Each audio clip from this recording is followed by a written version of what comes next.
Man, we've been waiting a long time for this, baby. Red zone in the lab. Commanders. It's time. Let's get it, homie.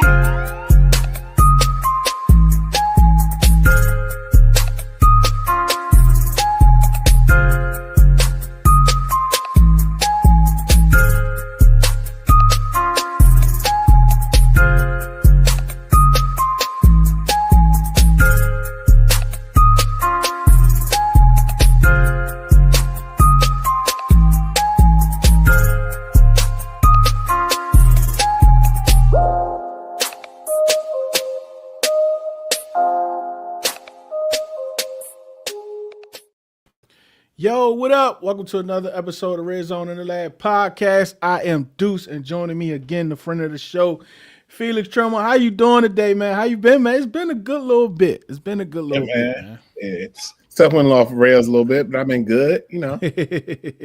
I'm all right, you know. Good stuff, man. Good stuff, man. I guess let me ask you this, right? Let's get right to it. I mean, we've done the pleasantries before. I think we're past that in our friendship, right? How important was it, and what was the vibe like in the locker room after that win for Week 18? There was relief. There was excitement. There was. I don't want to say completion, but good friendship, good vibes. It was you cannot tell that team had went 5-12 in that locker room. I've seen teams with Washington when they get to that last game of the season, they're ready to go. They've already made the plans. All right, it is what it is. We're going to move on, blah, blah, blah, blah. And they're out the door. I think that's still not the vibe you got. That was it showed the brotherhood of the locker room.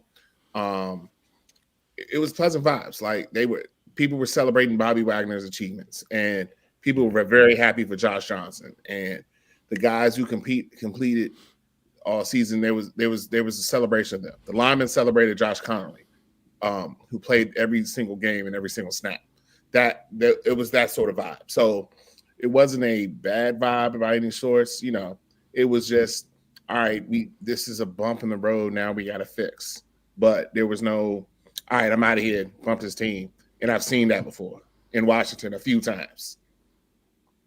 I could just imagine, and like the perception, especially when you're in a losing season, right? You're coming down a stretch. You know, you get to a point, 5-6 games left, like really no shot at getting to the playoffs. A lot of, you know, the fan base erupts and people talk about tanking and resting, you know, the older players and different things like that. Like, I mean, and we heard a lot of players when they talk about it, like Revo, like, look, we don't tank, we trying to win. He went out there, you know, he took a lot of heat for it. But like, what's the conversation like that behind closed doors? Because I know a lot of those guys are on social media. I know a lot of guys watch it. But like, is there whispers in the locker room about like tanking and those different type of things coming down the stretch? No, that word doesn't enter real locker rooms. Now it enters locker rooms, but it doesn't enter real locker rooms. Now, players are not dumb at all. They're very smart. They can understand when certain moves are made. And I think the locker room understood when Jayden was shut down it was like, all right, that's what the vibe of the season is going to be. But Jayden saying that I don't want to IR, I want to practice, I want to keep working with something that's like, oh, okay, like it's a little bit different. It ain't his choice, but he still wants to work. So teams are not going to tank. Like players, that it's too much on the line. It's too much of a violent game. It's too much of it could be gone tomorrow sort of vibe for them to tank. So they were looking at it in a totally different way. Like Washington ended up 3-3 in the NFC East. In a bad year, finishing 500 in the NFC East is not a bad thing. Like you have to remember 12 months ago, the feeling that the majority of that locker room had in Philadelphia in that moment. Right. So it's winning is always a good thing. I tweeted that. Some people were like, 5th versus 7th pick. Whoever Washington's going to get, one of the 3 defensive linemen or the safety will be there at 7. Like, right. You gotta take that back because sometimes it's more important for other factors. And I've said this offseason, the defensive coordinator is the most important thing they have to do. And if that is done right, that will dictate what you do in free agency. That will dictate what you do in the draft. Like if you don't have those pieces correct, 5th versus 7th ain't gonna matter. Because even if you get the talented player, you ain't gonna coach them up. So like that, those things sort of matter. So the team was not going to ever tank. They wanted to get out of the streak. Like winning is contagious. Like you got to win. Like you got to win those things. And after losing like the streak that they had to finish 2-1 the last couple games or whatever it was, or 1-2, whatever the sequence was, 2-2. That sets them right on the right path for the offseason for the ones who are going to be there. And they played for Dan Quinn. Well, regardless if you like Dan Quinn or not, they played for Dan Quinn. Like your choice of, I don't like Dan Quinn, he's da-da-da-da, the locker room likes Dan Quinn. And I think that's what matters more than anything. You know what I noticed, and I didn't notice it till this year, at the games, right? And I've noticed this, like when it comes to Terry, especially this year, right? Because they call me Terry's lawyer, and they got so every time Terry do something good, I say, "Oh, that's the vibe killer," right? Because it's always like it's his fault. All the vibes were. So one thing I noticed is that X specifically, social media in general, like X, Instagram, like that's a real small percentage of Commander fans. Absolutely. Very small percentage. Because when you're at that game, don't get within the 10-yard line and 17 walk on the field. The crowd goes, Terry, they go nuts. They go nuts. So it's like at that, and I forgot what game that was, but at that I was like, you know what? Sitting in the stuff, like, you know what? Like the few hundred people that might not like him on X is a very small amount when it comes to the respect that Terry gets from this fan base. Yeah, and I think the fans realize, the ones who are upset with Terry, that the impact that Terry has when he's there. So I think people want to rationalize, and it's a statistic day, and you go on X, and someone's always trying to post some stat that, Josh Herbert's 3-13 versus teams over 5. Like there's ways to manipulate stats. That's kind of the LeBron generation, but that's another day. But like Terry had an effect on this team, and I think Terry owned up to it. If you've seen some of the articles that's come out, he mentions that he was that fire, and we had always talked about Commanders just starting slow. Like there's no punch. Like 2024, they came out with the aggression, and then next thing you know, they 14-0 on your head, and you're like, what the heck just happened? And they done had the ball for 10 minutes, and you're like, what we doing? Like they were the aggressors. And Terry kind of realized that he was that spark plug for the offense, because you would see, if you go back and just look at some of the games from last season, just whatever, go on YouTube, watch highlights of 2024, you'll see generally there's a big play from Terry in the opening sequence that's kind of the igniter. Like there was a few times, like the Carolina game with the Jayden long run, that was the igniter. But think about the Browns game when JD scrambles to right and hits that bomb to Terry, or the Pittsburgh game, the Chicago game, he gets that bomb on that first drive, or the Tampa Bay playoff game. On that first drive, you get that bomb, and Terry and then all of a sudden it's like, okay, let's go. It's the thing. And I think the fans sort of realized when you got to those weeks when Jayden went out there down there in Dallas and had Chris Moore in throwing at receiver, and you're like, what is this? Like, Superman still needs some help. Like, and people realize Terry's value. Now, that doesn't absolve Terry. That doesn't absolve AP. Like, I think they all said they all had their hands dirty, but they didn't realize the effect that would have on the team. And that those slow starts kind of manifest itself with a not so good defense. Instead of you being up 14-0, now they're up 14-0, and it's all of a sudden it's kind of panic mode and there's no gear shift. So I think people need to realize X is going to calibrate itself to people who think like you. So if you agree with Deuce is going to pop up on your timeline a little bit more versus that fan that says Terry should have been traded for blah, blah, blah, blah, blah. Now, if you agree Terry shouldn't have held out, you're gonna start to see those people pop up on the timeline. Them algorithms. But you gotta realize that's not the fan base. Like, it realistically, in this fan base, it's probably Terry and JD5 right neck and neck. Yeah. Right neck and neck.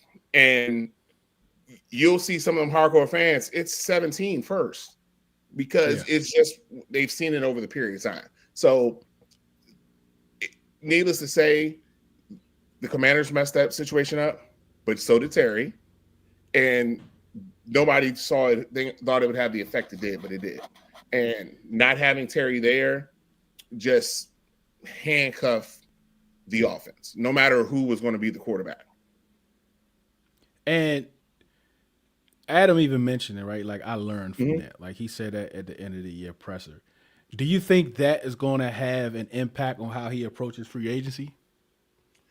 Not necessarily free agent, but it's going to impact Tunsil.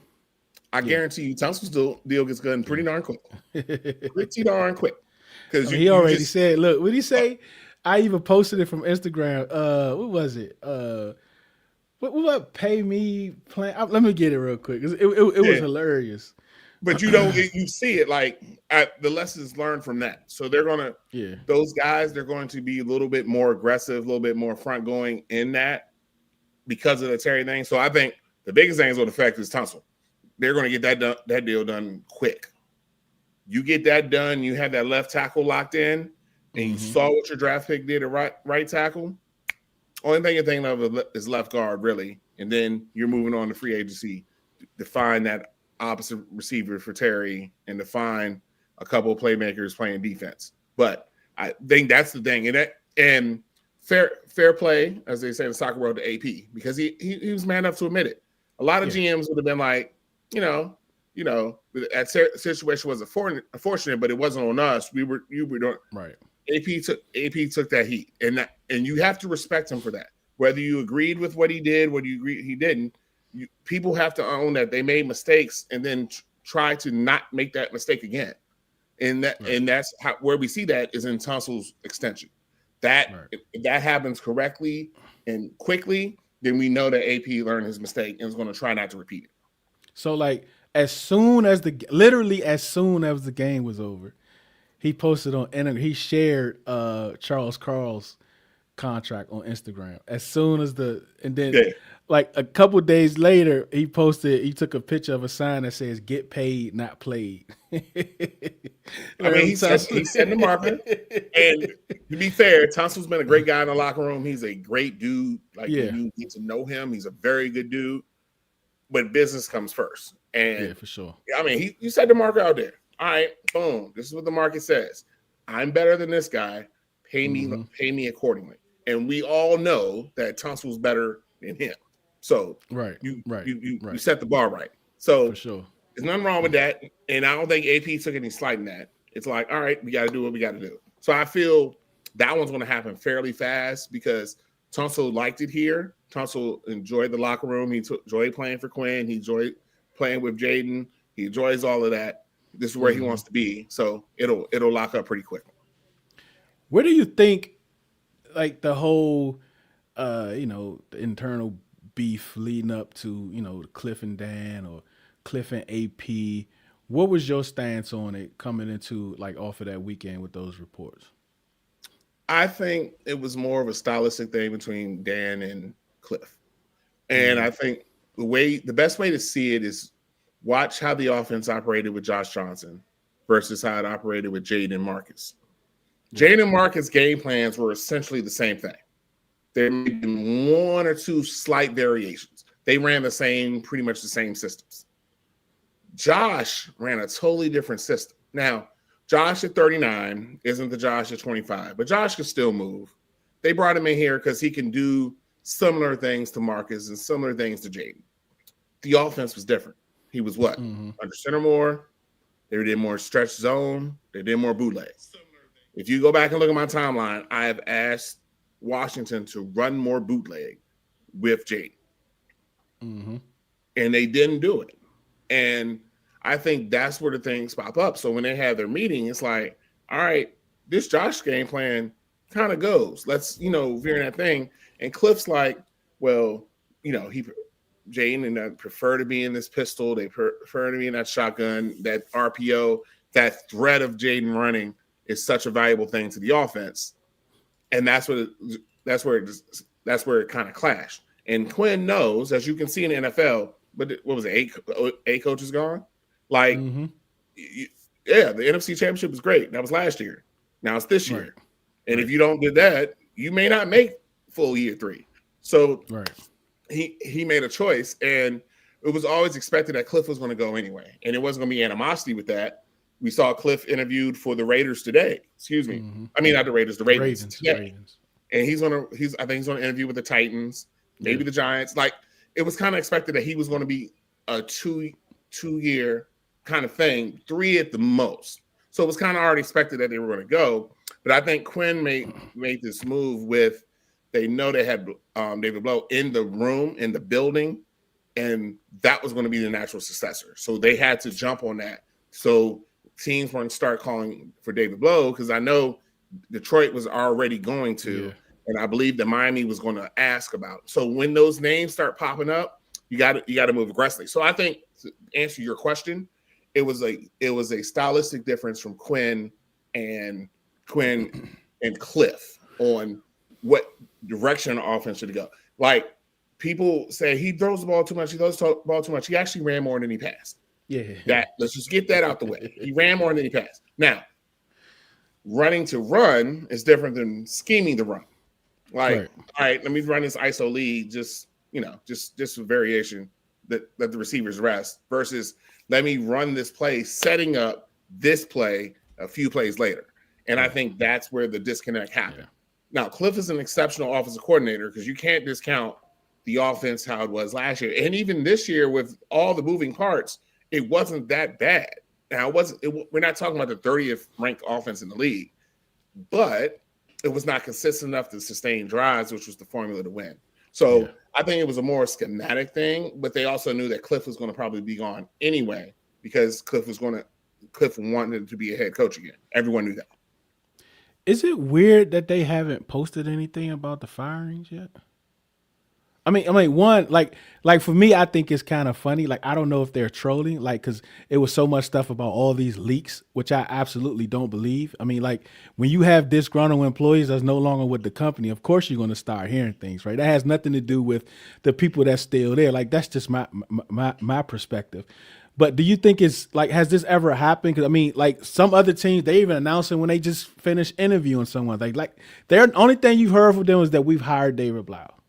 Yeah, and I think they play their cards close to the vest. Now, you see teams making graphics of, we interviewed Jim Harbaugh today. You see a picture of Jim Harbaugh. Like, some teams are very vocal in that, but there's other teams that kind of operate in silence. And Washington interviewed 5 people. Like, you only heard of 1 or 2. The outside people. You heard the outside players. So you heard everyone popped up like, who's this guy from Dallas? But that's the one you heard. They interviewed people in the building. You made a good point, and I try to tell people this. Those big national media people they get their information from agents. Yeah. That's where their information comes from. So when Schechter gets those things, he is connected to the top 10 agents. So agents will dictate what they want heard. Like, oh, I asked for 5 years, 100 million, and they said no. That's why Schechter tweets it out. Now, when you hear about internal rumors and stuff, that's where they're getting it from. Yeah. And you said correctly, it comes from the disgruntled employee. So you connect the dots. I don't have to say it. You just connect the dots. You get your quality information from the people who are there. The Kimes of the world, the Nickies of the world, the Candies of the world, the Lakes of the world, the people who are in that building and who talk to the actual people there. Yeah. So when stuff happens, people text me like, is this da-da-da-da? I'm like, breathe. Like, it wasn't like they came in the room and they hate each other. And that's happened in Washington. I've been there. I can imagine, bro. Like, you got to realize I was there for that Alex Smith, Dan Snyder whole joint with Jay Greer. I was there. Like, you could see it. You could feel it. Like, this is different. So take that with a grain of salt. Schechter's going to do his stuff, and all those other guys are going to get that, but they're getting them mostly from the agents. Like, to this day, can you tell me what Noah Brown's injury was in training camp? No, I can't. No, you can't. It ain't been known. And I've asked Noah. I've asked Bobby Johnson. I could go down a list of people I've asked. What was it? Lower leg. I mean, that's as much you're getting. So take all that with a grain of salt. So you're going to get to jilted lover, but it's that agent is still doing good work because he's trying to say, oh, it wasn't Cliff, it was more of a team, because he's doing what? Protecting his client to get his client the best next thing. But you can see how Washington operates when most places, Joe Witt would have been fired. We've relieved him of his duties, You never saw that. That man stayed there. The man kept his title. The man kept his paycheck. All of that stuff with the expectation of we knew he was gone after week 18. Everyone knew that. Like, it was gone, and it happened, and it was no disrespect. He's gone because they're more protective and they do business more the right way. So take all that stuff with a grain of salt. Cliff and Dan just had a disagreement on how they saw the offense moving forward. So Quinn decided to make this move because they knew Cliff was not going to be there much longer. And if you did another year with Cliff, David Blough might leave, and then things kind of go awry. Because I think I tweeted out Mike McDaniel's open, but Mike McDaniel was going to go do every head coaching job first before he dropped to an OC. And so now you thinking you're waiting on Mike McDaniel, then all of a sudden, let's just say for kicks and giggles, and I'm not saying this will happen, the Steelers lose tonight, and all of a sudden they decide to move on from Mike Tomlin, and Mike McDaniel goes up there. Because it's like, it's a head coaching job, and you're expecting to wait on him as an OC. Now you're out the game, and maybe the person who you thought internally is gone too. So now you're scrambling. So They did the due diligence. Yeah, the plan had been in the works way before last week. When it comes to the defensive coordinator position, where do you think? You think they're going to go internally? Someone young? You think they're going to go with experience? How you think they're going to play it? I actually think they're going to go outside the building. I think you need some fresh ideas there. I like the Gannon interview they're going to set up. The former Arizona coach, he had a good young coach, very innovative. And I think Quinn kind of learned this. His style of defense worked 10, 12 years ago. It did. Like Legion of Boom, Seattle defense was pretty dominant. They were pretty simplistic in their nature. Like they didn't really blitz much. They had dogs in a lot of positions who made plays, and they got Super Bowl. Should have been 2. Shouldn't have threw the ball with Russ, but that's neither here nor there. Like you got what you need out of that. Defenses now are more aggressive. If you look at some of the games you saw this weekend, you saw Jacksonville. Look at that defense. Even though they lost, look at that defense. You saw Buffalo's defense. You saw the Rams. You saw the Panthers. The Panthers defense played well. They did what they could. Like you saw the 49ers defense down multiple starters, and they're still in a system. They're still aggressive. So you see that type of defense. Washington didn't deploy that type of defense. And I think reactionary defenses are just not going to work in the current state of the NFL because the offenses are too good now. They're just too good. So you're going to have to be more attack minded and take stuff away. So I think they go outside the building. They've got to get, I think Quinn's got to hear different minds on that. And I think he learned throughout this campaign that calling plays and being the head coach, he really shouldn't be doing that. So I do think they're going to go externally. Gannon's going to be a good name. See if they can get somebody off the Texan staff.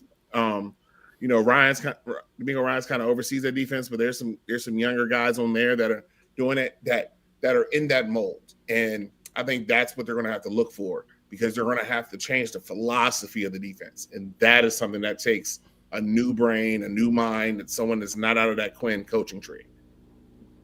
When it comes to how do you determine if this is a Rooney interview or a head coaching interview? It's hard. See, the Rooney Rule has all the right intentions. It really does. And there are some good young Black coaches who deserve a shot. And access to that room is what they all need. It gains them this access.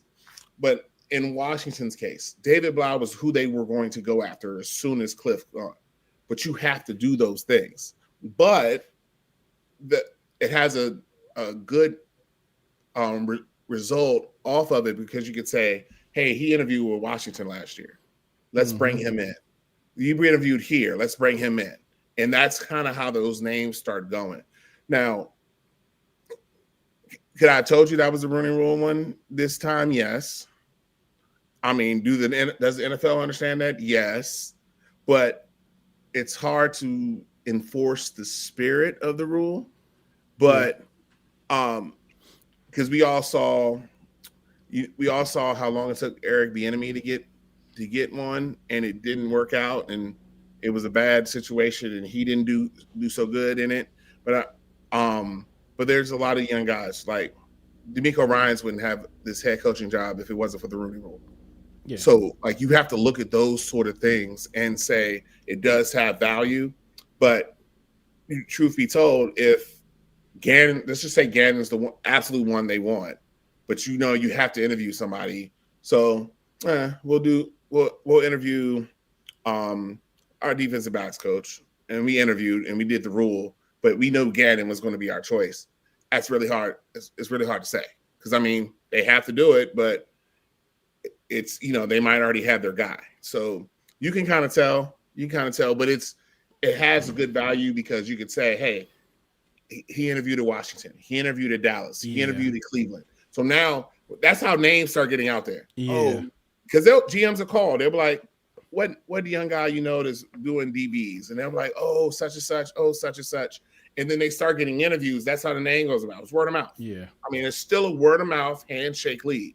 So it has good value, even if that first or second time is you're just fulfilling the Rooney Rule. Eventually, it's like, okay, this guy is doing something. Let's see what it is. Because I mean, truth be told, Mike McDaniel, DeMeco Ryans, there's a couple other guys that's how they got their job. And like even going back to like a Brian Flores and all those type guys, that's how they got their initial job. So like Brian Flores was the head coach, went back down as a D coordinator, had a good D coordinator run. Guess what? People want Brian Flores back. Mm-hmm. That's the cycle of the NFL. I will say, like, if it does come down to that, right? Like, if you're really transparent, I wouldn't like. And if I just like you said, if I know I want to Rich Gannon, but I have to comply with this rule, I would bring up someone that may not be a hot name, but have the experience.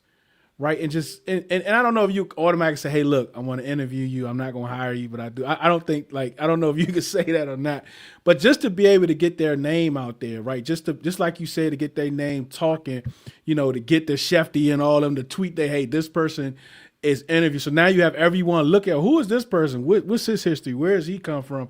I think that's also can be like that experience piece that can also help those guys out.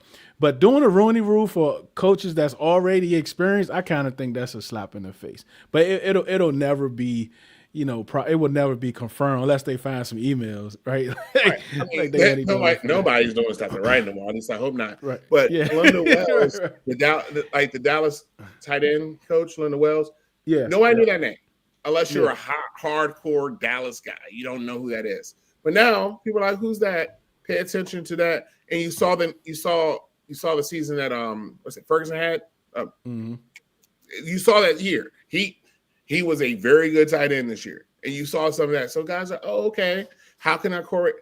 Let's see how the Cowboys are incorporating the tight end in their passing game. And everyone talks about how Will Pickens did and what Lamb did.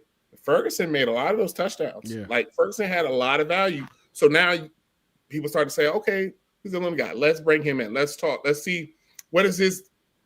And even if you're not going to hire him, tell me your offensive strategy. What would be your way of attack? Like we see the John Gruden where he gets the quarterbacks and draw up the plays, blah, blah, blah, blah. That's what they do in a lot of these interviews. All right. How draw your offense? What would be your ideal, 13 personnel? What would be your play for this? 12 personnel. What would be your play for this? Like, how would you utilize this? So now you have the conversation, you're getting the idea. So people say, okay, maybe, meet me on David Blough, but here's a guy. It's kind of adding to the binder. So now we know he likes this kind of system, kind of the Brian Callahan, but he has a little Shanahan tucked in there. So when we're looking for a guy, hey, this guy fits that mold. Let's bring him back. Or, hey, Cleveland calls up and say, hey, you got a guy that's doing this. Oh yeah, we interviewed this guy. You should give him a holler. And they go through it, and it's like that. So you kind of build up your resume that way, and you kind of put your scheme out there. Because a lot of people were asking, what's David Blough's scheme? I was like, well, you start with Cliff, you add some Shanahan, you put some LaFleur in there, and boom. And they're like, well, that kind of doesn't make sense. And then you saw some of the plays that he had influence on. Like, I forget who wrote that piece or about how Blough did that play at the end of the Philly game that Washington won last year. David. So I think David Harrison put it out, my friend David. Yeah. And he talks about how they ran that play. And I've heard Jayden talk about the play. He's like, well, that play was open in practice, so I knew he'd be there. But when you hear that Blough was the one that said, hey, this guy covering this guy is going to be open when that play is designed for Ertz underneath. And if you notice that play, Ertz is coming open, but no thought is given to Crowder on that deeper end or slide over, whatever you want to call it. But that influence on that little play. So that's a nuance that he had that's different from Cliff. And you see some of these guys, you're amazed at how people get open. They're schemed open. So it's good for those young guys to get those type interviews. I agree. If you're like David Flores, don't bring me in here unless you really serious about bringing me in. Like, don't have me talk like Leslie Frazier. I've been a head coach. Like, right. Don't bring me in just to, pull my whistle. But those younger guys, you want to get in front of as many faces as possible because that's what gets your name out there. It's self-promotion. If Dan was to call you right now, you have to jump off the podcast and you'll say, Felix, what type of defense do you want to run next year? What type of defense you think we should run next year? What would you tell him? Ooh. I would Xerox Houston's defense and whatever it takes. But I mean, you don't have Will Anderson. I mean, but you can find those type guys that are aggressive. They're fast. I'm from the mold of you need to be aggressive. Like dictate to the offense what they can do. Like if you play Dallas, 88 ain't getting the ball. 88 ain't getting the ball. You gonna have to beat me with somebody else. Like he's out the way. Philly, I'm taking away 26. Number one, be a quarterback. You ain't gonna run the ball today. Be a QB. Like you dictate to them what you're gonna do. And I think that's the type of defense for me. Like I really love Houston's defense. An underrated defense is Jacksonville's. I like their scheme. They got some good players on it. The Patriots, but I think the Patriots are still a product of their schedule of who they played. But I think they have some great sort of schemes and concepts. But I would be a 4-2-5 guy. I like the aggression. I like you disrupt what the offense wants to do. not let them get into what they're going to do, because once they do, offense will win. The game is going to be slanted to the offense anyway. What's the biggest needs for the team going into the offseason? Speed, defensive speed. And I think that's the glaring weakness on this roster. It's not offense. I mean, they need to get another receiver. You need to probably get a pass catching tight end, but that's very slight to, you need speed on defense. Like the defense is slow at pretty much every position. It's slow. You got to get faster over there, and that's going to take more than draft picks. It's going to take good free agents, like getting guys who are on some of these top level defenses that are like the third corner or like the backup linebacker. Like I kept putting Bethune out there until he got hurt from the 49ers, because when Fred Warner comes back, Bethune ain't playing. Like, go get that guy. Like, he can affect games. Like, those are the type of guys that AP's got to get to fill those pieces, but you have to get defensive speed. If you, I mean, you get beat sometimes, everyone does, but you need to have defensive speed, because I think that's most lacking in the defense is just speed. Like, slowness leads to missed tackles, which leads a 3-yard play until a 12-yard play, or a third and 11, and a team gets 14 yards. And I think as a fan, that might be the most frustrating thing ever. And it seemed like Washington did that over and over and over again. You're like, okay, the defense is a good spot. It's 3rd and 15. Back off. Or it'd be 2nd and 18, and they'll get yards. You're like, because they're playing flat-footed, because they're playing zone, they're playing slow. So I think they got to increase the speed somehow, some way. It'll be 2nd and 18, they'll get 16. I'm like, man, this is. Or to be 3rd and 17, they get 16 yards. Now it's 4th and 1. They go for it because they know you. Like, when it's 4th and 6, they're punting. Like 4th and 6, they go punt. Oh, it's 4th and 1. Let's go for it. Yeah. So you did all the defensive work to. So they've got to get speed. I think Dorrance coming back will be difference. That the pass rush went from decent to downhill. Yeah. And Vaughn got some at the end, but he played more snaps than they probably expected him to. Yeah, but, I'm sure. Dorrance coming back will be a big thing. I think Amos, as long as he's healthy, is going to be fine. But you've got to get another game changer up front, and you've got to get speed at linebacker and safety. Yeah, got to.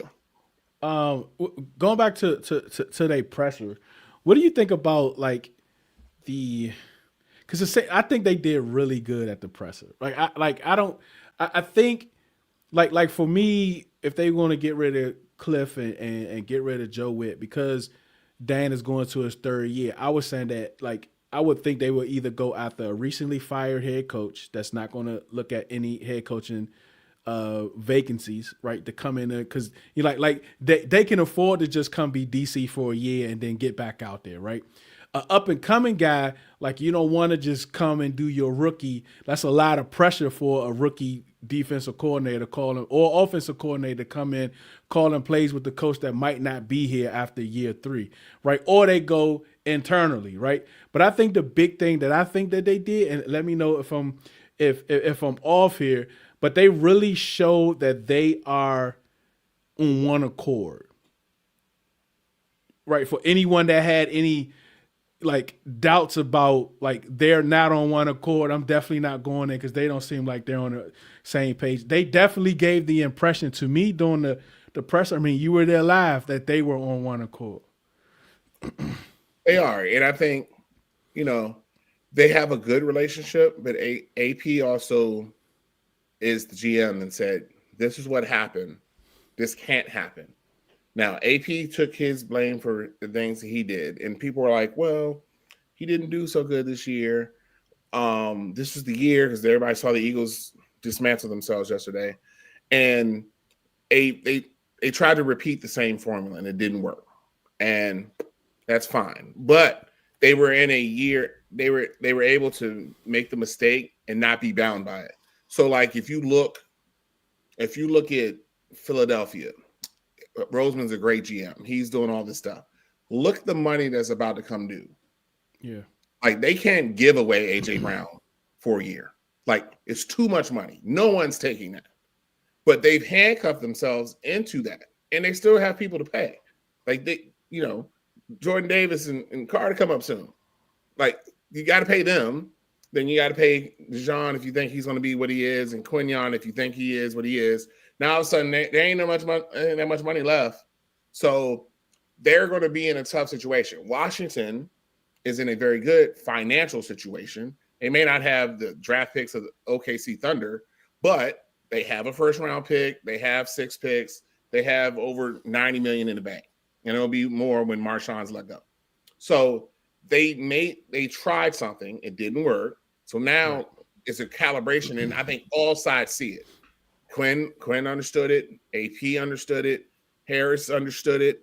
Like, everyone sees that, okay, that didn't work. We have to change the approach.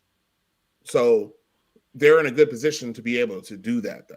And so people just need to understand that. They are one accord. They are not, I want to do this, I want to do this, whatever. But no, they are on one accord. And I think people need to realize that the number one priority for the team, for everything, was protect 5. Protect 5. Make sure 5 can do what 5 can do. And it was a couple of fluke things, but overall, Cliff, are you really, really, really, really protecting 5? And granted, more people get hurt in the pocket than running, but you see certain things like the what was that, the Vikings game, and you had him running the first game back, and you're kind of like, I don't know if I did all that. I know he's a competitor, he's going to run on his own, but design QB draw on like the third play or the second play of the game, you're just like, no, that's not what I would do. So I think that coalesced around we have to do better with that. And I think that's where AP and Quinn came together. So having Blough stay here, he's already with Jayden. They already understand. These are the concepts you like, Jayden. Here's some things that we can add to those concepts to make you better.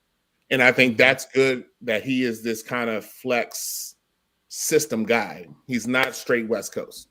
Like, you're going to learn the verbiage of the West Coast, and that's what I run, and that's what you're going to do. Or I'm air raid, and you're going to do air raid. You got to do this, you got to do that. No, it's going to be variations, and I think variations is good for Jayden because you're learning different systems. And I think you're going to do what's best in system for him. And I think that's the overall goal for AP, from Quinn, and from everybody else. For sure. Before we let you go, do you have a preference of the 7th round pick? The 7th pick. The 7th pick, to me, I got to get one of those defensive ends. I got to if Bain's there, I got to get Bain, the Texas A&M kid, even though I hate Texas A&M. The kid can play. Or, I get the Texas Tech kid. You got to get a guy up there. And now there's no like Bosa's or Parsons in there, but you get a good, consistent guy on one side, you get Dorrance on the other side, it's going to make life much better. Now, if Caleb Downs is sitting there and there's none of those ends left, you run and get Caleb Downs because you haven't had a real safety, game-changing safety since Sean Taylor. And you've had some good safeties, you've had some okay safeties, you had a lot of placeholders at safety. And if Caleb Downs is there and none of them ends are there, you go get Caleb Downs. But if I had a preference, I would say the Texas A&M kid because I think he'll be a 3-down guy.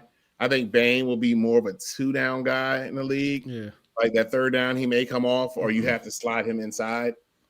But you need one of those guys. You got to get somebody affect the quarterback, as my high school coach used to say. Yeah, and that you have to affect the quarterback. And Washington did a good job with pressure, but they need to blow stuff up. Yeah. They need to blow it up. And that will protect the back end. So for me, it would be the Texas A&M kid. Don't record me saying that as a Longhorn fan. But I would really want Colin Simmons next year. But you got to get one of those ends. You got to get one of those guys that can wreck a game. Because I think with the Alabama quarterback coming out as well, you now have 3 quarterbacks up there. You got some teams that are going to need a quarterback. That means one of those ends are going to make it to you. Yeah, they're going to drop. Like, we need a few of those Zach Wilson type throws at the combine. At the combine and at the pro day. The pro days, the pro days. We need. I mean, a lot a of them few ain't of gonna go those. to the pro days anyway. But you need a couple like, oh, okay, look, let's go get him. Like, We need some of those. in all sincerity, I wish the Ole Miss quarterback stopped trying to sue for Oh eligibility. my gosh, Get your butt in the messed draft. us up. Like he has some ability. Get your butt in the draft. Make sure one of them ends slide down to Washington. Because if it holds for him, Washington will be fine between 5 and 7. It's not going to be where the Vikings are, which they're in a bad spot when everybody took quarterbacks and they're like, oh crap, we got to get somebody, and they drafted JJ. And outside of when he played Washington, JJ didn't look like much anything. Exactly. Like, I mean, against us, he's. Oh, he was great though. As long as you don't turn into what's your boy used to play for the Giants? For the Colts this year, got hurt. Quarterback Daniel Jones. Yeah, that's how Daniel Jones got paid. He played Washington. Yeah, that's true. He was great against Washington. He's an MVP. That's crazy. I know the Vikings are sick right now watching Sam Darnold. They took that, and Sam Darnold was supposed to be that placeholder, and they thought JJ was ready. JJ wasn't ready, and Sam Darnold's a 1 seed, and they're looking at themselves like, ugh. And you don't know how good JJ is going to be, and I don't know how long O'Connell can sit there and wait on him being okay, because you've cost your defense when you overpaid Cousins. Now you got Justin Jefferson and Addison. You have receivers. Like, that's the give Jayden, give him JJ and Addison. No knock to Terry. There's no diss to Terry. But if you gave him those 2 receivers, it's up. It's over. Like, it's over. Like, it's way up. And JJ just can't. I don't know. Maybe he turns it around. Everyone. No one's locked in stone on what they are, but they're going to be in trouble. And if they don't figure it out, you're going to have the Bears with a young QB, the Green Bay Packers with a young QB. They both got theirs right. Golf is still pretty good. You can't be the 4th one in that division, because that division seems like it's trending upward. Right. So. Right. All right, man. Appreciate you for joining us again, Felix. Appreciate you, man. Look forward to seeing you soon. I'll definitely be reaching out soon again to get you back on, man. I appreciate it, buddy. Hey, no problem, man. Always a pleasure. Don't disagree with me all the time. I'll come here. We'll chop it up, man. We chop it up. For sure, man. For sure, man. Appreciate you, buddy. Hey, no problem, man. Take it easy. All right, man. Peace.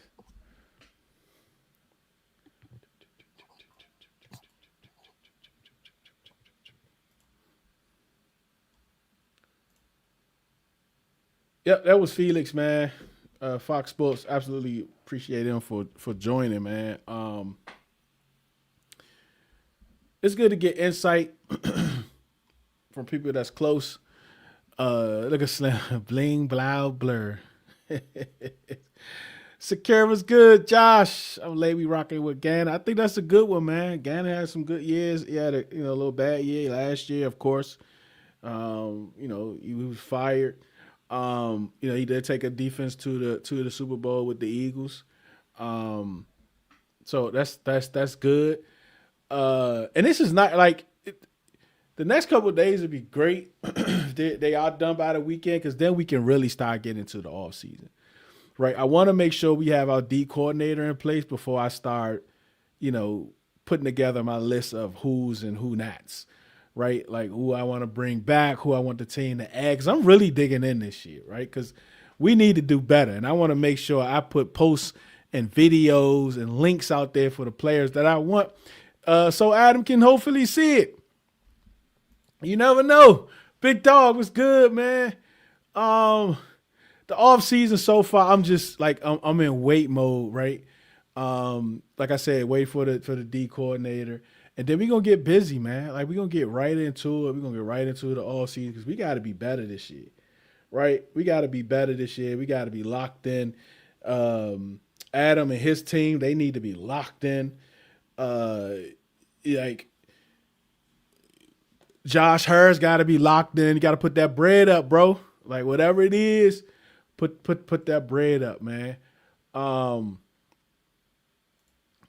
What's up, Marcus? What's up, Scott? What's up, family? Ben Johnson went one day. Yeah, man. Like a lot of folks wanted Ben Johnson, even for quarterbacks. They wanted him in the building because they understood, his mind and where he was. So they wanted him in the building. I think that speaks a lot, right? Even though you might think that it's a little premature that Dan made him offensive coordinator, but look, man, like Sean McVay, what he was OC for what, 1 year, maybe, I guess, and they made him a head coach, young guy, from the youngest, I think. Right, the Rams took that chance. Sometimes you just take a chance and see what happens, man. I think that's what we're doing. Yeah, no, too bad. Right, so that's kind of like where we are. Tomorrow we're gonna have a doctor on. Right, I think tomorrow night we're gonna have a doctor on here that's gonna talk about injuries. Right, we heard the latest thing about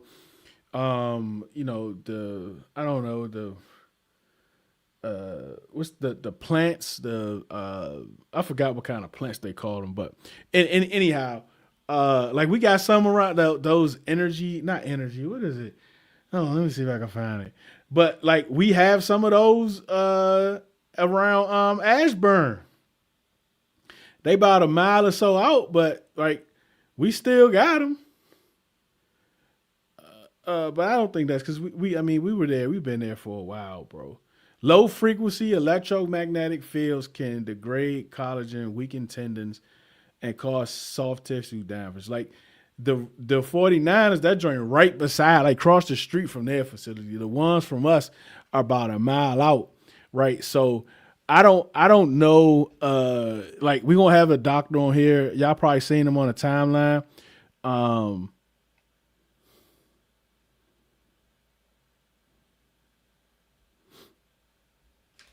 Right, we're gonna talk about injuries. Um,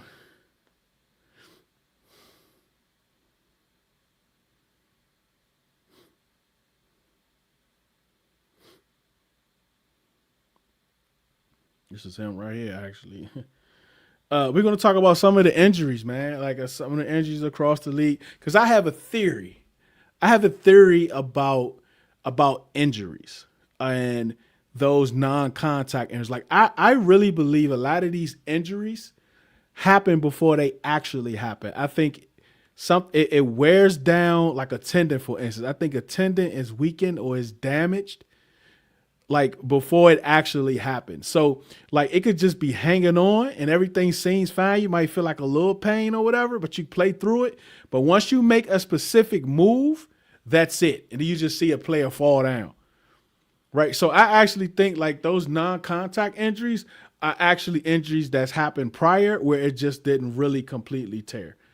Right. So I'm going to talk to him about that. I'm talking about Terry's quad. I'm talking about Jayden and the injuries that he had, how it can affect him going forward. When is a player considered injury prone? Like all of those different types of things. So we finally got a doctor in here, Dr. Jesse Morse. He's going to join us tomorrow. And we're going to have those conversations with him. I'm excited about that. Can't wait to have him on here tomorrow. So definitely join the top end. It's going to be at 9:20, 9:30 tomorrow around the same time we started today. So I'm actually really excited about that. What's up, Los? Yeah, EMI. So I can't wait for that. So this interview right here I did with that I'm about to put up. I did with Mark Bullock, NFL analyst Mark Bullock, and it's about David Blough and what the offense may look like under him. Right, being as though he has a lot of not so much like a lot of he doesn't have a lot of coaching experience, but like as a player, he was like a player coach. Right, that's how a lot of people have so much respect for him for so soon. Like soon as Cliff got, he's like, hey, look, get him here. Right, because he had him in Arizona, right? So as a coach, so there's a lot of respect. So he just kind of breaks down the different systems, the different philosophies he's been under, and also having Anthony Lynn and Brian Johnson in the building. How can all that come together to make David Blough's offense? Because look, we might be seeing a brainchild here, right? That's my hope. As a fan, that's my hope, is that we have some sort of a brainchild, right? Where we have genes from all these different geniuses, play caller, coming together into one, right? If all of those guys was to come together and make one, it'd be David Blough. Like if we can get that, I think we're going to be cooking with grease for a very long time. And I think he's absolutely going to be the succession because if he's as good as they think, if he come out balling and people was already, he got one OC interview this year that they didn't even let happen because they hired him as OC. But if he getting OC interviews now, he definitely going to be getting head coach interviews next offseason. So there's another choice. Dan Quinn, I don't know about man. We gonna talk about it, man. We gonna see, man. We gonna see, man. But let me get this up here for y'all to play.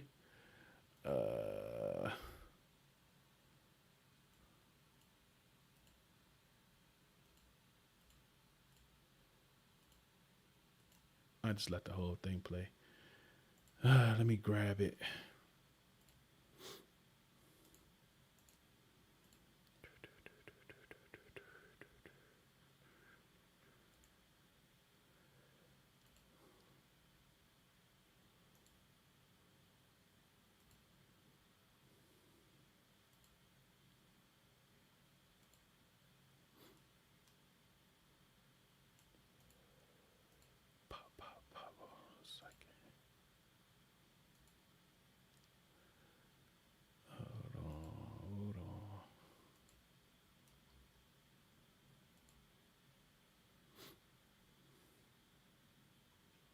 I don't know what I wanted to hold the whole screen.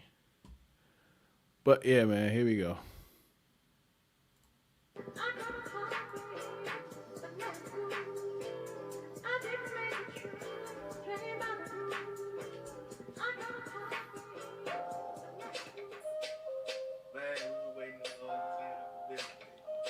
Red zone in the lab. Madness. It's time. Let's get it, homie.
Hold on, y'all ain't got no sound? Hold on, let me see.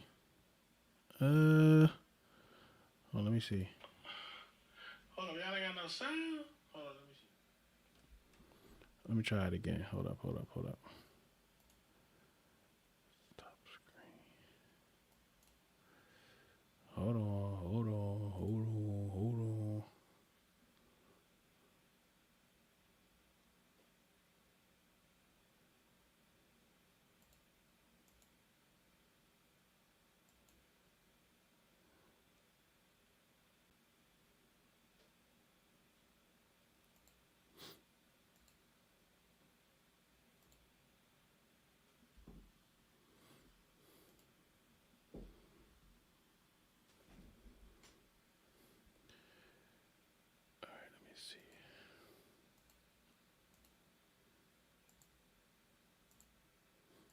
Let me try it this way.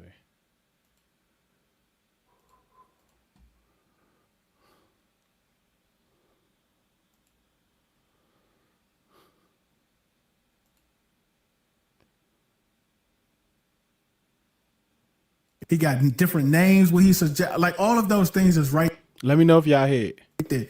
Go there after this. Go there after this to get a full context. And it's open. It's open, right, Mark? Yep. Yep. It's open, right? So the post on Blough is unlocked and free for everyone to read. So you can all dive into all of that and see, hopefully, what it might look like. Yes, but subscribe before you read the free content, right? That's what we would like for you to do. But I mean, what were your thoughts coming into the off season about where Cliff stood, what type of year he's had, and if he will be here for Jayden's third year? I thought Cliff had generally done a pretty decent job. I think he gets a bit of a hard ride at times, especially by the fan base, and because he's not the conventional type of coach that, the league currently is all Shanahan, Ben Johnson type guys, where it's all under center runs and play action and that kind of stuff. And he doesn't do much of that. So when it works like it did last year, nobody questions it. But when, Jayden Daniels misses half the season and they don't have Terry McLaurin for most of it, and you're patching together, a backup quarterback and a wide receiver room, it can be inconsistent. I thought generally the offense played pretty well most of the year, and the defense was a much, much bigger problem. And I thought Cliff did fine. I don't think he was great. I think there was definitely moments you can criticize, but I don't think he was terrible. I wasn't expecting him to get fired or them having a mutual parting of ways, whatever way you want to call it. I wasn't expecting that until, the report came out the weekend before the final game where they were saying there were disagreements between him and Adam Peters, and now it seems like it was more him and Dan Quinn.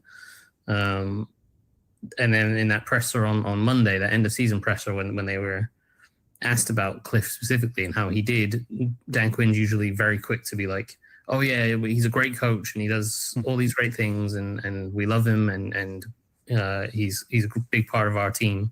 He's that way with anyone that you ask him about. And he got asked about that and he didn't say anything like that. He hardly even said his name. He just said, we're evaluating all of our coaches and players and everyone right now, and that includes Cliff. And that was the only time he wanted to mention his name. He didn't even want to say Kingsbury or anything like that. And that was a bit of a red flag for me. At that point, it's like, okay, something might be in those reports. And so that was when I was worried about it. And then next thing you knew, it was announced on Tuesday morning, or not officially by the team, but announced by everyone else that he was out. And yeah, it was a bit of a surprise because I wasn't sure that there was an obvious candidate to take over based on who was available at the time. I think there was a couple of Shanahan guys that would have made sense, but none of them had necessarily called plays or were experienced, and you didn't know how they were going to go. And then Mike McDaniel came available, and it's like, oh well, that's going to be the home run hire, and they've gone with Blough instead, which is a very interesting move, very bold one, quite a risky one, but they clearly have a lot of confidence in him. I know I saw it today. I've been reading so much stuff. I don't know when you actually said, but we've been talking about it here for the past couple of days. Like, how odd is it that they haven't announced any of the mutually parting ways or the firings yet? It seems odd to me. It seems very odd to me. I've mentioned it a few times on Twitter and got a lot of people going, "Who cares? He's gone," and right. Why does it matter and stuff. I'm like, it doesn't matter, but it's a weird thing. Like you see, like the Bucks when they fired all their coaching staff but retained Todd Bowles, they put out a press statement saying, "We have fired Coach X, Y, and Z, and we're keeping Todd Bowles, and he's going to find a new staff." And they tweeted that out. They put out a statement on their website. They had a post saying Bucks fire such and such, and it didn't have to be anything in great detail. It didn't have to be some massive fond farewell where they have a 20-minute video being like, "This is Cliff's best moments with the Washington Commanders," right? It's just, inform your fan base that you're moving on from your coach, right? Exactly. And they still, even in the press release today that they put out of hiring or promoting David Blough, the only mention of Cliff Kingsbury is that Blough played under him, and that was it. Like there was no like, and Kingsbury has moved on, and that's why Blough's being promoted. It was just I don't know. I don't. It's not a big deal. I'm just intrigued as to why they haven't said any.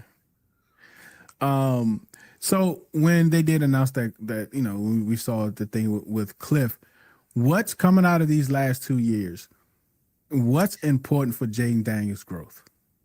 So that it's a good question, and there's I think the main things that I think they will want to try to maintain. Obviously, with Blough staying on, they will be able to retain the same terminology and language that they have in the current system. So he's not having to start from scratch and learn a completely new system. So that's a positive. I think there will be tweaks. I think there will be a fairly significant style change in the offense, but I think being able to maintain the language that you're in instead of having to start from scratch and learn German, right? You're still in English, basically, right? So that's one big thing. The other big thing is that they have a head start. Blough knows now, like he has a relationship with Jayden Daniels. He knows what kind of concepts Jayden likes, and more importantly, what kind of concepts he doesn't like, and the situations that those work and don't work. And so, again, a new coach coming in is going to have to be spending a lot of time talking with Jayden and saying like, hey, what do you think about this concept? And what do you think about this one? And figuring out what works and what he doesn't like and what he does like to be able to put a game plan together. Whereas Blough has a step up on that. So that's another positive. In terms of when you're actually on the field and out there running plays and stuff, I think the things that you would want to keep from what Kingsbury brought, obviously, the ability to go no huddle and up tempo was. I thought they underused the tempo this year, and part of that was because they had Deebo Samuel that they wanted to move around and do the gadget stuff with him, but that slowed them down. When you look back to last year, they were constantly lining up quick and ready to snap the ball at 30 seconds left on the play clock or 25 seconds. This year, it was a lot more, 10, 5 seconds, which is a more conventional offense. But at that point, it's like, well, why aren't we just huddling anyway? But I don't think they will be constantly that speed and constantly no huddle like they were under Cliff. I think Blough will bring more of a huddle and a slower overall tempo. But I think having that ability to go no huddle and having all the different hand signals where Jayden can get everyone lined up and go quickly if they get a certain personnel matchup that they like, where it's, Terry McLaurin's going to be constantly matched up on a safety. We're just going to go no huddle and keep attacking that, right? If they have a 2-minute situation at the end of the game, they can go no huddle and up tempo. They have the experience and the know-how of how to do that. So I think that's a big important thing to be able to do. And then one of the more underrated factors, I think, of what Kingsbury brought was the trust and freedom that he gave to the quarterbacks. You saw quite a lot, even in Jayden Daniels' rookie year. He was being trusted at the line of scrimmage to be like, hey, if you see a one-on-one matchup, you can just take that. You don't have to, we'll provide you a structure and you can go through your progressions like this. But if you just like that matchup outside, you can change that play. You can go, hey, I've got one-on-one, go run a go route. We'll take it. And we saw that in the Bengals game last year, week 3, when Jayden announced himself with the last minute touchdown to Terry McLaurin. That was one of those plays where the Bengals were blitzing and it was a cover 0 blitz. And a lot of those kind of situations, the offensive coordinator would probably prefer the quarterback to take a safe check down option or, a hot route to the flat or something like that. But instead they realized that they've got Terry McLaurin on a corner one-on-one. We're going to run a double move. Jayden's going to buy himself some time and throw an absolute dime to Terry for the touchdown to win the game. And loved it. Yeah, it was an amazing moment, right?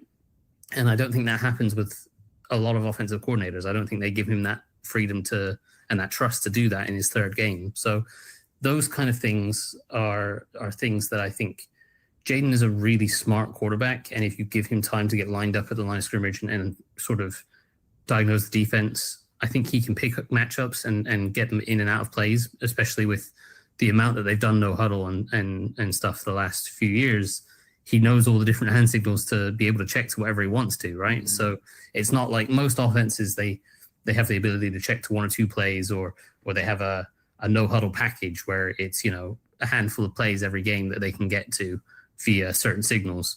Washington basically had their whole offense they were able to get to via no huddle, and so that meant that whatever lineup they got to, whatever look they got from the defense, Jayden could survey that before the snap and change the play, and that I think is a real plus point of what Jayden Daniels can do, and I think that is something that I would love to see David Blough be able to maintain from Cliff's kind of era here in Washington. Where are you with the pistol shotgun versus under center for Jayden specifically? Yeah, I think the under center stuff is largely overblown. I think if you want to run a certain style of offense, which Dan Quinn I think does want to, then the under center stuff does make more sense.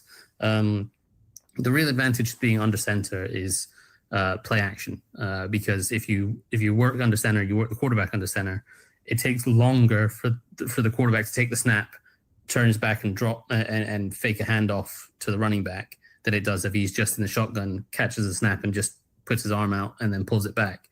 The fake is a lot longer, and therefore the linebackers are taking an extra couple of seconds to read if it's a run or if it's a pass. They're biting up a lot more aggressively on the run because it's taking longer to develop, and that creates more space down the field to attack behind those linebackers where they've bitten up.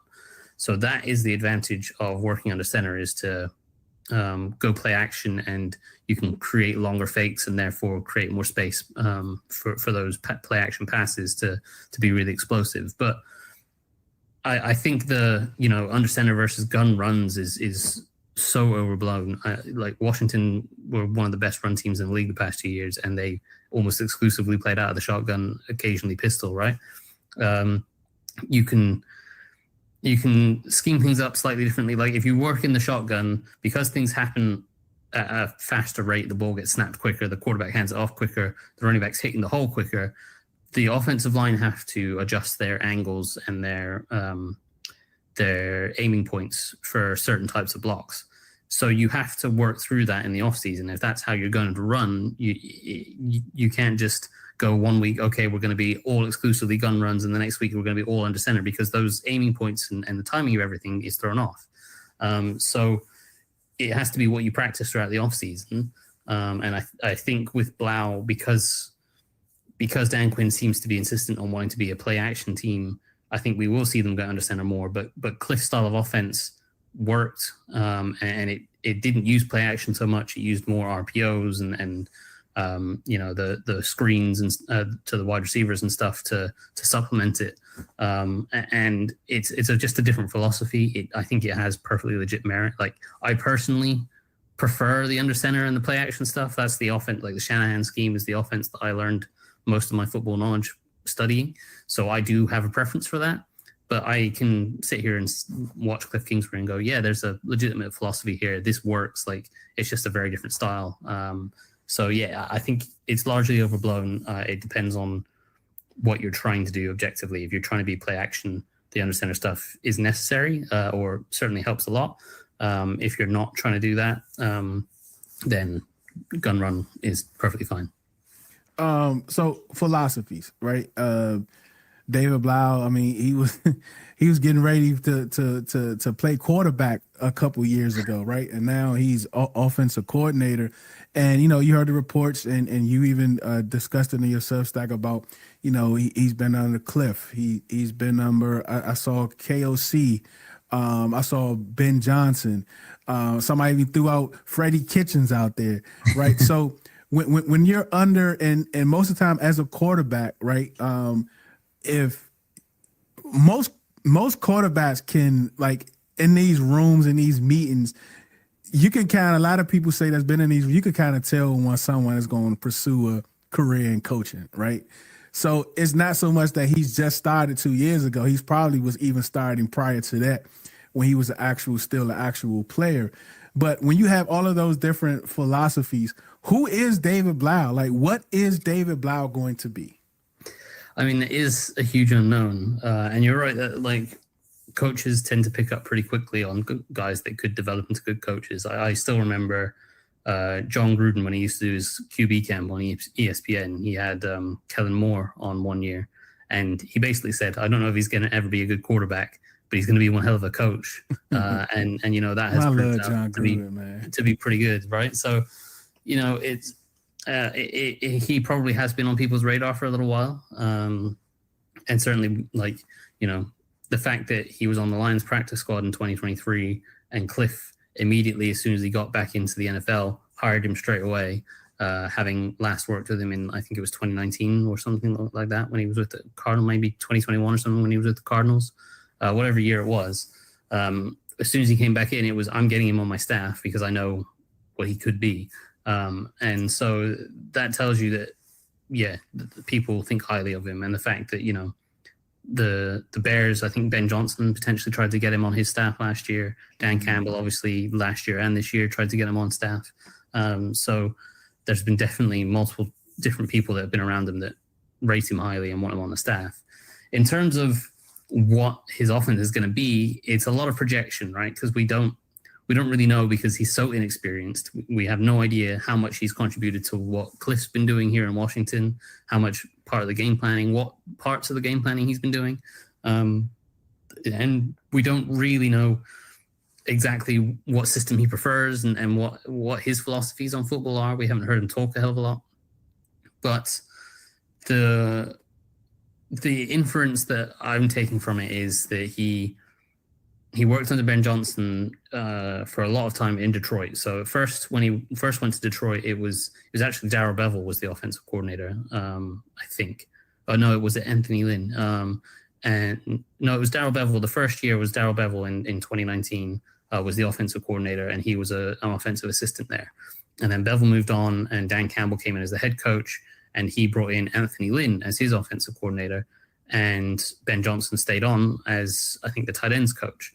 And then he was the tight ends coach for 2 years, and this is Ben Johnson was the tight end coach for 2 years, and then became the pass game coordinator for the 3 years that David Blough was there. So Blough was around him for 3 years. Then Blough goes to Minnesota for 2022 under Kevin O'Connell, and then 2023 he goes back onto the Lions practice squad for the entire year, where Ben Johnson at that point was established as the offensive coordinator for the Lions and was calling plays and had developed into basically one of the top 4 or 5 play callers in the league. And so that would be where you would assume is most of his influence, having been under Ben Johnson for that long, and having seen just how successful Ben Johnson was. You would assume he probably wants to run a fairly similar style of offense to that. Now, obviously, he's been under Cliff and he chose to come and coach under Cliff, so there's going to be some of the Cliff stuff in there as well. But if they wanted to just run Cliff Kingsbury's offense, they wouldn't have got rid of Cliff, right? They would have kept Cliff. So Dan Quinn quite clearly wants to run the ball more. He wants to set up play action. He wants to use those things to take pressure off Jayden. So when you look at what Ben Johnson did with the Lions and obviously what he's doing with the Bears now, it was an extremely diverse run game and an extremely layered run game. Every single run had a rhyme and reason to it. It was run deliberately to set up another thing. So each run had a counter run off of it. Each run had 2 or 3 different variations to that run in terms of different formations you can get to, different looks you can present the defense. Each run had a play action pass, a bootleg, all of these different things off of it, like a screen pass and everything. So everything was layered on top of each other, and everything had a package built into it. And it was very, very well detailed and as I say, layered and organized together. And those are the details that you would hope David Blough was able to bring over, because we saw here in Washington, like with Cliff Kingsbury, like there were games where they ran the ball extremely well and they used really diverse run schemes. And you saw like any lineman could pull in any direction and the defensive line had no idea who was going to block them on any given play. And then you would see games where it's like, we're just going to run Jayden Daniels on read option plays all game, and it's just going to be basic zone stuff, and we're not going to get very diverse at all, and the defense bottles it up, and suddenly the run game looks terrible. So you would hope that Blough leans more towards Ben Johnson's style of stuff, where they're very deliberate in the type of runs that they want to run. It can be very diverse in terms of, it could be counter, power, duo, trap, tackle, trap schemes, wide zone and inside zone in there as well. All sorts of diverse run schemes, but they all have a reason to be run. Like you're running a counter play to set up a power play. You're running a duo scheme to set up a play action pass off of it. You're running a wide zone to set up a bootleg, right? That they all have a rhyme and reason to go together. And it's not just within one game either. It's, over the course of, we ran this wide zone scheme last week to set up this wide zone run variation off of it this week. And then we ran this wide zone run to set up a screen pass off of it the next week. So it's extremely detailed. It's extremely well thought out. And those are the principles and what you hope David Blough was able to bring over from his time with Ben Johnson to Washington. Now, Ben Johnson didn't start calling plays in his second or third year as a coach and immediately have everything detailed and structured to a T. Like it took him some time to work his way up the ladder. It takes most coordinators a time to work their way up the ladder, and it can, even like Sean McVay said, it took him a few years to really get his head around play calling and how to structure everything and how to layer everything properly to be really effective as a play caller. So there's going to be some bumps in the road for David Blough. That's just inevitable. But you hope that the ideals and the philosophy that we saw from Ben Johnson has rubbed off on him somewhat, and he understands that it's not just a case of going out there and calling the 60 coolest plays that you've seen in college football last week, right? Where it's like, oh, we saw a trick flea flicker here, we saw this end around here. Let's just throw them all out there, call them in whatever order. No, it's detailed. It's understanding what fronts you're going to get, what run schemes might work against them, and then using that to set up each play to set up another play, and having the defense not having a clue what's going to come to them. So hopefully some of that's rubbed off on him, but until we actually see him call some games and the offense running, we'll never really know exactly what it's going to be. Do you think, like Brian Johnson, what type? And I know he also came out that he interviewed for the OC job. I like just on the side note, outside of what the philosophy may look like. What type of, is that a psyche thing, or is everything gonna be, because a lot of times when you're like, when you go and like he interviewed for the job, obviously he didn't get it. They gave it to the young guy. Do you think Brian Johnson will be here for the upcoming year? I don't know. Part of me thinks that if I was initially hired as like the assistant head coach, pass game coordinator, essentially they were saying you're going to be the heir apparent to Kingsbury if and when he gets hired away by somewhere else, you're going to take over and run the offense. If I was hired with that in mind, and then 2 years down the line, Kingsbury's gone and they've promoted an assistant quarterbacks coach over me, I'd be pissed off and I'd be like, no, I'm gone, right? But at the same time, if they think as highly as they clearly do about David Blough, and they've seen that, other teams want him, we don't want to risk losing him by waiting for Mike McDaniel or any of the guys that are coaching the playoffs that we can't interview yet. If they don't, if that's why they rate him that highly, they don't want to wait for those guys, then the people in the building will know how special he is, right? Brian Johnson's going to be there. He's going to have seen just how good he is. He's going to have worked closely with him for these 2 years. So maybe it's an acceptance of, yeah, this guy is kind of special, and I'll stay in and work with him and help him, and we're a team, and we'll see how it goes. I don't know Brian Johnson at all. I have no idea what his personality's like. I don't know whether he's going to be like offended that he didn't get given the job, or if he's going to be like, no, this guy's really good, I want to work with him. I couldn't tell you. I know most NFL coaches have a bit of an ego, and I would imagine most of them would see assistant quarterbacks coach being leaped over me for the offensive coordinator role. I'm out of here. I'm going to go somewhere else where clearly I don't have an opportunity to move up here. So I'm going to go somewhere else where I might have that chance. So I would lean more towards that way, but I don't want to put that on Brian Johnson because I don't know him at all. So, but I would guess there's a pretty good chance that the assistant head coach role is probably available to go to someone else this offseason. Which will come and play, right? If you want to get a home run hire, you want to take from someone else, that role is going to be, I mean, that position is going to be vital, right? If you plan the lateral move in the promotion game. What type of effect do you think Anthony Lynn is going to have on David Blough? And do you think if Brian does stay, is there a system where like he doesn't call plays and one of those guys do, or what type of like impact you think they'll have on him? I'd be surprised that like the reason you're keeping him is because you think he's really bright offensive mind. Mm-hmm. You might as well give him the chance to call plays and show off just how bright he is, right? Like you can be super bright and coordinate an offense and put the best practice and game plan together. But if you go out there and then someone else calls your plays and they don't make it right, then it's not going to work. So you're putting the game plan together for yourself to be able to call the plays. So I don't think there's a scenario in which he doesn't call the plays.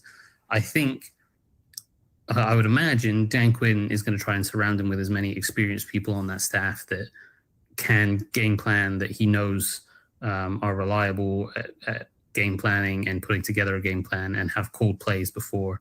Like Anthony Lynn is a perfect example of that, of a guy that has been offensive coordinator. He's been one for David Blough. He's been a head coach. He's called plays. I think at this point in his NFL career, Anthony Lynn is best suited to this kind of more sort of backseat senior approach where he's never. I don't think he's going to be an offensive coordinator again. I don't think he's going to be a head coach again. I don't think he's going to call plays again. I think he's going to be this kind of run game coordinator, running back coach, which he is right now, where he can have quite a senior role within the team. He can be a big part of the game planning. He can be someone that Blough can lean on for advice, and like in the middle of drives, like when the defense is on the field, he can go, "Hey, Anthony, what did you think about this? And what did you see? And what would you be thinking about calling next up?" I think that can be a really valuable piece for him. I would imagine they bring a couple more guys in like that. In my mind, someone like Darrell Bevell, I know people hate him, and I know he was never the most popular offensive coordinator name, but he's someone that worked with Dan Quinn for multiple years as the offensive coordinator in Seattle when Dan Quinn was a defensive coordinator there. He has now just spent the past few years under Mike McDaniel in Miami.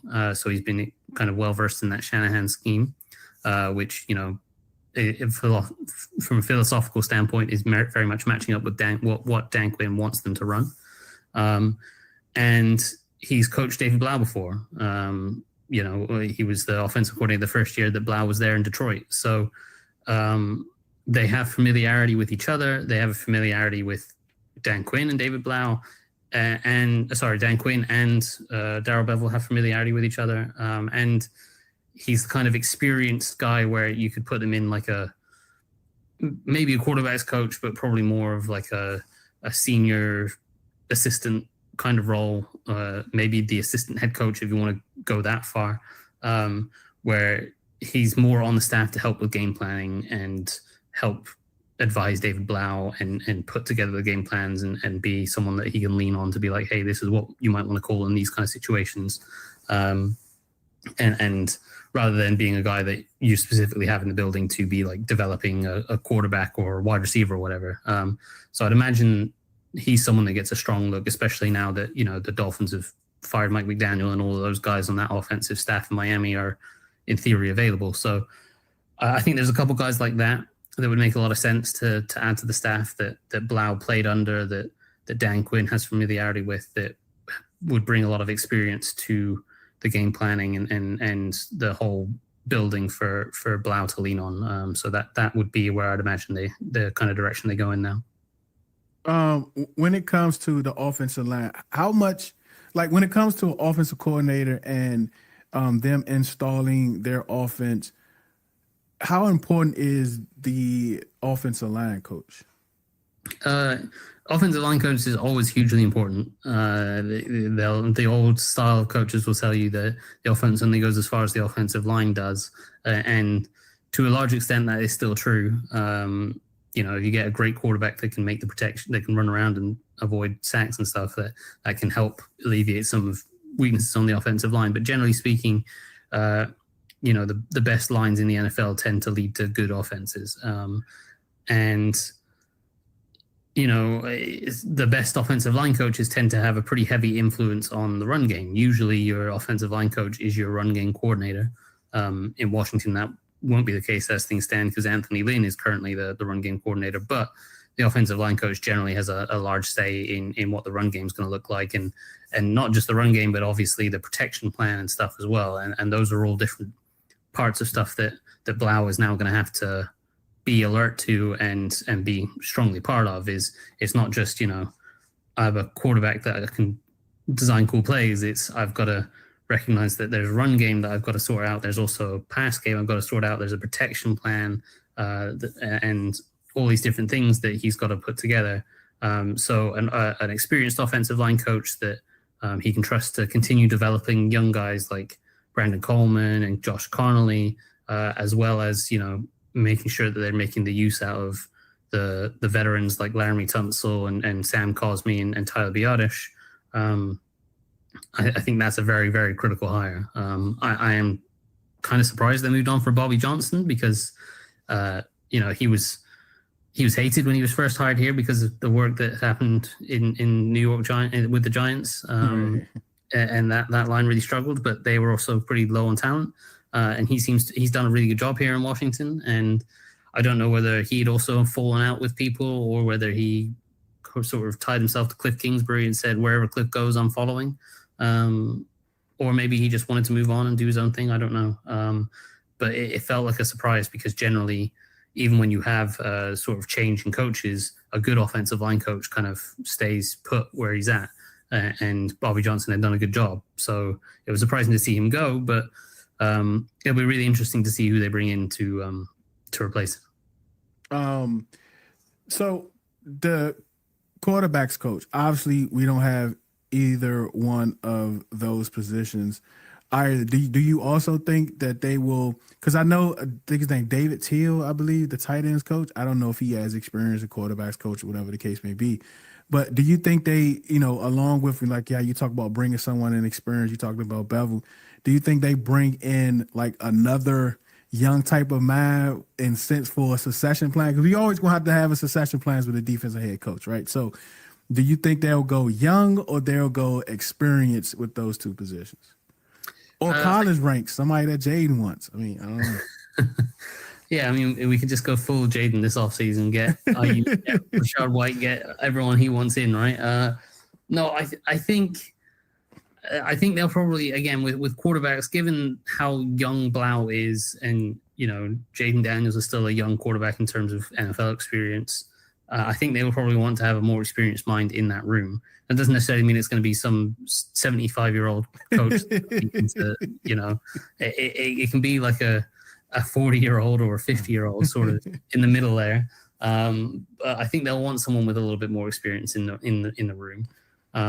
Maybe like your official quarterbacks coach, kind of like what they did with Pritchard and Blough, right? When Dan Quinn first came in and he hired Cliff Kingsbury, they retained Tavita Pritchard as the quarterbacks coach, and then they brought Blough in as assistant quarterbacks coach. Maybe they bring in, like I said, a Darrell Bevel or one of the guys that there was a couple of different Ryans. There was a Sean Ryan and a Seth Ryan. Yeah, from the Miami, the Sean Ryan. Yeah, that Blough had worked under in Detroit. He also recruited him in high school. Oh, I didn't know that part. Yeah. Yep. Oh, that's interesting. Well, that probably makes it long. Yep. They say he was the reason why the Lions traded for him. Right. Okay. Well, he's probably going to be in the building at some point in some sort of position then. But whether they bring someone like him in as the quarterbacks coach, or whether they're able to do something where it's like a Bevel as quarterbacks coach and Ryan as the assistant quarterbacks coach. And then you have the experienced mind and the young up and comer that they can learn while on the job as well, and potentially be a future succession plan sort of option as well. I would imagine that's kind of the way they go. I don't think they go like constant super young guys all across the board, especially going into a very, very crucial year 3 for Dan Quinn. Whereas if this doesn't work, everyone's getting blown up and thrown out anyway. So I think they'll want more experience around Blough. What do you think? And we're gonna get out. I'm just gonna switch to the defense. Just one question for the defense: what type of defense does Mark Bullock want to run? I mean, the most fun defense I watched this year was Brian Flores and the Vikings. Yeah. I mean, that very super uber aggressive defense where it's like on any given down, every given situation will run cover 0 at you. It's a lot of fun. I imagine like we saw it run pretty well this year against Washington. I imagine there are times where it can be a little bit boom or bust, especially if you don't have the right players for it. I'd imagine it could be more bust than boom, but it's certainly a lot of fun to watch. And I think generally speaking, from a fan perspective, you're much happier to live and die by the sword of trying to blitz and get after the quarterback than you are trying to live and die by, dropping into Tampa 2 coverage every play, right? I think most people would prefer to see an aggressive blitzing defense and live with getting burned doing that than sitting back and being passive in zone coverages. So, like, I'd love to see that, but I also recognize that you have to have the personnel to run that kind of scheme. So I don't think they will go quite so drastically different to what Dan Quinn does. I think they will stay relatively close to what Quinn likes to do. I don't think they will go too far outside of his circle. They have interviewed a few guys outside of his circle, so maybe they will. Maybe they'll be looking for fresh voices, and Dan Quinn always talks about wanting to evolve, and he has shown the willingness to evolve throughout his NFL career. Obviously, there was the Seattle cover 3 that he took to Atlanta, and then it started to fizzle out a little bit, and then he went to Dallas and reinvented himself and played a lot more man coverage and got more aggressive with blitzing and stuff. But I'm not sure exactly what the next step of that evolution for him would be. And maybe it's some young guy coming in, like an Al Harris coming in and being like, hey, this is what we just did with Chicago. Let's try this. Or let's try and maybe it's Aiden Durde, I think his name is pronounced. The English guy over in Seattle that was on Dan Quinn's staff in Dallas that has been with Mike McDonald for a couple of years now, that you're like, well, let's try and mesh some of what the current Seahawks are doing with what the old Seahawk and Dan Quinn was doing and figure something out that way. So I think he'll probably stick to something relatively close to his circle or his connections, but I thought they would go with a really experienced offensive coordinator, and they haven't. So we'll see whether I'm right on that. Thank you so much again for joining today, Mark. Absolutely appreciate it. Let everyone know how they can find you on X and on all your content.